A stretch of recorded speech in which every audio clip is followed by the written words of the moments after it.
স্বাগত জানাই আপনাদের সকলকে ইজি রেসিপি ইন পিঙ্কিস কিচেনে। আজ বানাবো চিতল মাছের এই রেসিপিটি।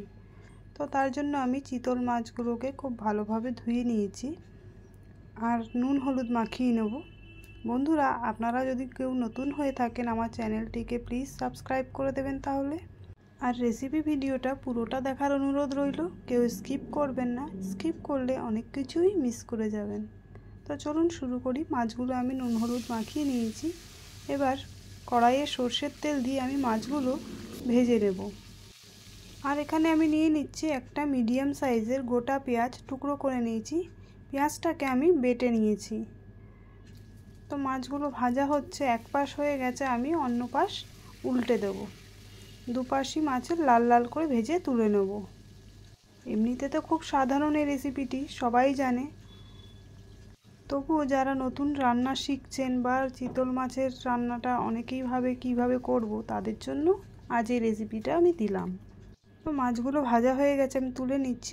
আর একটা বাটিতে আমি নিচ্ছি 1 চামচ জিরে গুঁড়ো, 1 চামচ ধনে গুঁড়ো, ছোট 1 চামচ হলুদ, নুন 1 চামচ আর কাশ্মীরি লঙ্কার গুঁড়ো 1/2 চামচ। আমি একটু জল দিয়ে এটাকে গুলিয়ে নিচ্ছি। সাধারণত যেভাবে আমরা মাছের ঝোলে আলু কাটি, ঠিক সেভাবেই আলু কেটে নিয়েছি। আমি নুন হলুদ মাখিয়ে আলুগুলোকে ভেজে নিচ্ছি। আর এখানে নিয়েছি আর একটা মিডিয়াম সাইজের পেঁয়াজ, আমি সেটাকে কুচি করে নিচ্ছি। তো যতক্ষণ আমার তেল গরম হচ্ছে আমি পেঁয়াজটাকে কুচিয়ে নিলাম। তেলটা গরম হয়ে গেছে, তো আমি আলুগুলোকে ছেড়ে দিয়েছি, এর মধ্যে ভেজে নিচ্ছি। যেহেতু মাছ ভেজেছিলাম তাই তেলটা একটু কালো হয়ে রয়েছে। তো আলুগুলোকে আমি লাল লাল করে ভেজে তুলে নেব। এরপর আমি ওই তেলেই দিচ্ছি কালো জিরে আর কাঁচা লঙ্কা ফোড়ন। তারপর পেঁয়াজ বাটাটা এর মধ্যে আমি দিয়ে দিচ্ছি। পেঁয়াজ বাটাটা দেওয়ার পর আমি 1/2 চামচ নুন দিয়ে দিচ্ছি।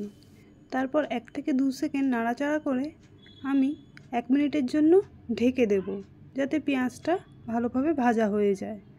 তো 1 মিনিট পর ঢাকা খুলে দেখুন পেঁয়াজের ওপর কেমন তেল ভাসছে।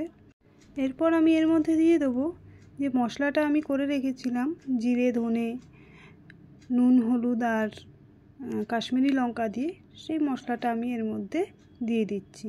বাটিটা ধুয়ে একটু জল দিয়ে দেবো আর মশলাটা খুব ভালোভাবে কষিয়ে নেব। 1 মিনিট মতন নাড়াচাড়া করে তারপর আমি দিয়ে দিচ্ছি একটা মিডিয়াম সাইজের গোটা টমেটো কেটে দিয়ে দিচ্ছি। টমেটোটাকে ভালোভাবে মিশিয়ে নেব মশলার সঙ্গে আর একটু ঢাকা দিয়ে দেবো 2 মিনিট মতন। মশলাটা ঢাকা দিয়ে কষতে থাক। এবারে আমি অন্য একটা প্যানে অল্প একটু সর্ষের তেল নিয়ে যে পেঁয়াজটা আমি কুচিয়ে রেখেছিলাম সেই পেঁয়াজটাকে অন্যদিকে ভেজে নিচ্ছি লাল লাল করে। এবারে মশলাটা খুব ভালোভাবে কষে গেছে, আমি এই ভাজা পেঁয়াজটা মশলার মধ্যে দিয়ে দেবো। আবারও একটু নাড়াচাড়া করে নেব। আবার আরও 1 মিনিটের জন্য আবার ঢেকে দেবো, যাতে টমেটোটা খুব ভালোভাবে মিশে যায় মশলার সঙ্গে। এই মাছে মশলাটা কষানোটাই মেন, তাহলেই মাছের টেস্টটা খুব ভালো হয়। তো মশলা আমাদের হয়ে গেছে রেডি। আমি এবারে এর মধ্যে ভাজা আলুটা দিয়ে দেব। ভাজা আলুটা দিয়ে আরও 1 থেকে 2 মিনিট মতন নাড়াচাড়া করে আমি গরম জল করে রেখেছি, তো সেই জলটা এর মধ্যে দিয়ে দেব। আপনারা গরম জলই দেবেন, ঠান্ডা জলে সেই টেস্টটা আসবে না। তো আমি এখানে জল দিয়ে ঢাকা দিয়ে দেবো। 10 মিনিটের জন্য আমি ঢেকে দিলাম। 10 মিনিট পর ঢাকা খুলে দেখুন ঝোলটা কেমন ফুটছে। আমি এবার ভেজে রাখা চিতল মাছগুলো এর মধ্যে দিয়ে দিচ্ছি। তো একে একে সব মাছগুলো এর মধ্যে দিয়ে দিচ্ছি। আমি মাছগুলো দিয়ে আমি 4-5টা চেরা কাঁচা লঙ্কা দিয়ে দিচ্ছি।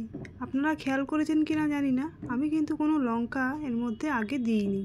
আমি লঙ্কাটা এখন অ্যাড করছি, যেহেতু আমাদের বাড়িতে ঝালটা খুব কম খাই, তাই আমি এখন অ্যাড করছি। আপনারা চাইলে মশলার সঙ্গে বেটে নিতে পারেন। তো কাঁচা লঙ্কা অ্যাড করার পরে আমি ঝোলটাকে আরও 2 মিনিট ফুটিয়ে নিয়ে গ্যাসটা বন্ধ করে দেবো। রেডি হয়ে গেছে চিতল মাছের রসা। আপনারাও এইভাবে বাড়িতে বানিয়ে দেখবেন, অবশ্যই টেস্ট খুব ভালো লাগবে। বন্ধুরা, আমার রেসিপি যদি আপনাদের ভালো লেগে থাকে তাহলে আমার চ্যানেলটিকে লাইক, শেয়ার, কমেন্ট আর সাবস্ক্রাইব করতে ভুলবেন না।